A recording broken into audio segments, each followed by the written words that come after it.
ভাই তোমাদের আর বলবো কি, বাড়ির পাশে হচ্ছিল মেলা, না গেলে আর হয় না। তাই তো আমি বউ বাচ্চা শালি আর ভাগ্নিকে নিয়ে গিয়েছিলাম একটু মেলা দেখতে। বাট আমার সাথে যে এটা হবে কখনো ভাবতে পারিনি। মাত্র আধা ঘন্টার মধ্যে পকেট থেকে যে কয় টাকা ছিল দেখতে দেখতে গায়েব। মানে বাড়ি আসবো কি করে ভাড়া দিয়ে, সেটাই নিয়ে ভারী সমস্যায় পড়ে গেলাম আমি। জীবনে এই প্রথমবার আমার সাথে এমন ঘটনা ঘটলো, মানে এক কথায় লজ্জায় পড়ে গেলাম। সবকিছু জানতে হলে দেখতে হবে পুরো ভিডিওটা, আর ভালো লাগলে শেয়ার করতে ভুলো না কিন্তু।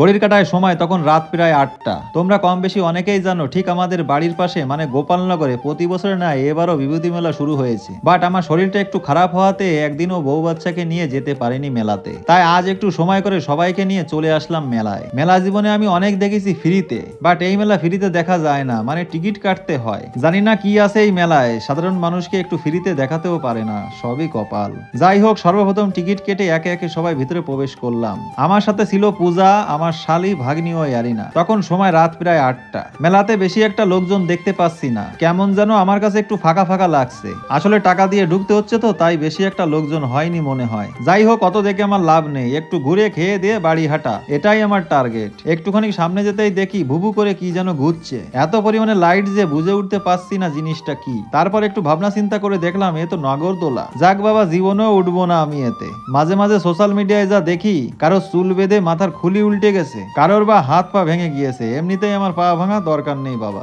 এদিকে আবার দেখি বাচ্চারা কি যেন একটা জিনিসের উপরে উঠে বেশ লাফালাফি করে ভালোই মজা নিচ্ছে। আসলে জীবনে তো এইসবে উঠিনি, আমাদের সময় এসব ছিল না, আর বড় হয়ে উঠতে দেয় না, সবই কপাল। কেমন যেন মানুষের ভিড় এই নাগরদোলার আশেপাশেই দেখা যাচ্ছে, বাকি সব জায়গায় ফাঁকা। কি আর করব, সবাই মিলে ঘুরছি, সবকিছু দেখছি, জিনিসপত্রের যা দাম। বাট খাওয়া দাওয়া এখনো কিছুই হয়নি। খাওয়া দাওয়া কথা বলতে না বলতে শুরু হলো আমার পকেট খালি হওয়া। ম্যাডাম বায়না করলো 1 কাপ কফি খাবে। মানে কফি খেয়ে শরীরে নাকি একটু এনার্জি বাড়াতে চায়, না হলে হাঁটতে পারছে না। কি আর করব, বিয়ে যে করেছি, জিম্মেদারি তো উঠাতেই হবে। তাই বেশি দেরি না করে মাত্র 10 টাকা দিয়ে 1 কাপ কফি খাওয়ালাম ম্যাডামকে অনেক ভালোবেসে। ম্যাডাম এইদিকে কফি খাচ্ছে, আর তত সময় আমি তোমাদেরকে একটু দেখিয়ে নি। এই হচ্ছে আমাদের বিভূতি মেলা বন্ধুরা। লোকজন মোটামুটি ভালোই হয়। আসলে আমরা একটু শেষের দিকে এসেছি তো, হতে পারে লোকজন একটু কম আছে, বাট শুরুতে ভালোই লোকজন হয়। সবাই বসে দেখো কত মজা নিচ্ছে, কেউ বা বসে চা খাচ্ছে, আবার কেউ বা মাল খেয়ে দাঁড়িয়ে আছে গল্প করছে, আর আমি এদিকে ঠ্যাং ভাঙা নিয়ে ভিডিও শুট করছি। বা কি সুন্দর রাতটাই না ছিল।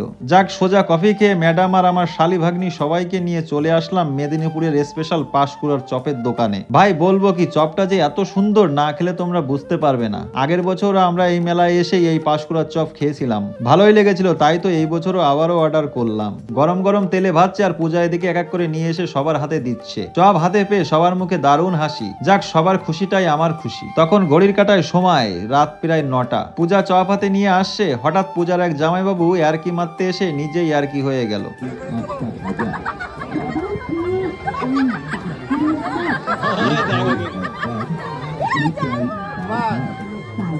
ভিডিও আছে কিন্তু লাগেনি, সামান্য একটু লাগাছে সাইডে। এটাই ভালোবাসা শালিয়া জামাইবাবুর মধ্যে, সবাই সেটা বোঝে না। যাক, কি আর করা, পূজা টমেটো সস মুখে মাখিয়ে দিয়েছে, পরে আবার সেটাই নিজের হাতে পরিষ্কার করে দিয়েছে। জামাইবাবুর সাথে ছিল পূজার এক দাদা, দিদি, আমার শালা, ছোট ভাইয়েরা, আরো অনেকেই। মানে খুশির কোনো শেষ নেই। অনেকদিন পরে পূজা সবাইকে এক জায়গায় পেয়ে অনেকটাই খুশি, সাথে আমরাও। আমি দাঁড়িয়ে রয়েছি, হঠাৎ একটা ছোট্ট বোন আমার কাছে এসে পয়সা চাচ্ছে। বাট আমি ওকে বললাম পয়সা দিতে পারবো না, তুই যা খাবি আমি তোকে সেটাই খাওয়াবো। সে বললো দাদা আমি জিলাপি খাবো। কিনে দিলাম কিছুটা জিলেবি। খাবারটা পেয়ে বোনটা খুবই খুশি। তোমাদের কাছে রিকোয়েস্ট বন্ধুরা, এরকম ছোট্ট শিশু বা দুঃখী মানুষের পাশে সবসময় তোমরা থাকবে। সবাই সবকিছু খেয়েছে, বাট আমি এখনো কিছুই খাইনি। তাই তো দেখি ম্যাডাম আমার আবারও একটা পাঁশকুড়া চপ নিয়ে আমার কাছে এসে হাজির। যা, কেমন ভালোবাসা অমর রহে। কথা বলতে না বলতে এদিকে ম্যাডাম বায়না করলো মোমো খাবে। সত্যি কথা বলতে বন্ধুরা, মেলায় গেলে পকেট থেকে কিভাবে যে পয়সা গায়েব হয়ে যায় সেটা শুধুমাত্র ভগবানই জানে। দামটা কম ছিল না, মাত্র 5 পিস 60 টাকা। বাপরে বাপ, মাথা গুড়া কল না। কি আর করবো, নিতে হলো 2 প্লেট। এক প্লেট ম্যাডাম এরিনা আমার জন্য, অন্য প্লেট আমার ভাগ্নি ও শালিদের জন্য। খাও খাও সোনারা খাও, তোমাদের জন্যই তো আসা, মেলায় জামাইবাবু রয়েছে যে। খাওয়া দাওয়া শেষ করতে না করতে এক শালি বলছে বাড়ি যাবে। আসলে এদের বাড়িটা ঠিক মেলার পাশেই। হঠাৎ বাড়ি যাবে কেন, ব্যাপারটা বুঝতে পারলাম না। মনে হয় লাল লাল ঝাল ঝাল মোমো খেয়ে পায়খানা চেপেছে, লজ্জায় সেটা বলতে পারছে না।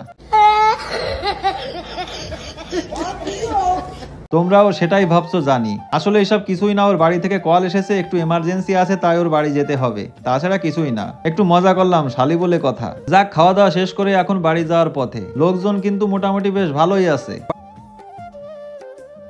শেষে বাড়ি আসার আগে ম্যাডাম বায়না করলো ঘুগনি খাবে, নিয়ে আসলাম 3 প্লেট ঘুগনি। আসলে মেলায় গিয়ে এইসব খাবার খাওয়া মানে বন্ধুরা এক কথা ফালতু টাকা নষ্ট ছাড়া আর কিছুই না। টেস্ট তো হয় না, দামও অনেক, একদম ফালতু। যাক বন্ধুরা, সবকিছু আমাদের কমপ্লিট, এখন বাড়ি যাব। বাট একটা জিনিস আমি ফলো করেছি, সবাই সব জিনিস খেয়েছে কিন্তু আমার মেয়ে আরিনা কোনো জিনিসই আমার কাছে বায়না করিনি, শুধুমাত্র এই জিনিসটা ছাড়া। আলু দিয়ে কি একটা বানানো, ব্যাস 40 টাকা মাত্র। খাবারটা পেয়ে আরিনা খুবই খুশি, সাথে আমরাও। মেলা থেকে বেরিয়ে হাই রোডে, এখন গাড়ি খুঁজতে হবে, জ্বালার পরে জ্বালা, গাড়িও পাবো আর বাড়িও যাবো। তা বন্ধুরা, আজকের ভিডিওটা কেমন লাগলো তোমাদের কাছে অবশ্যই কমেন্ট বক্সে জানাবে, কিন্তু ভালো লাগলে অবশ্যই শেয়ার করে পাশে থাকবে।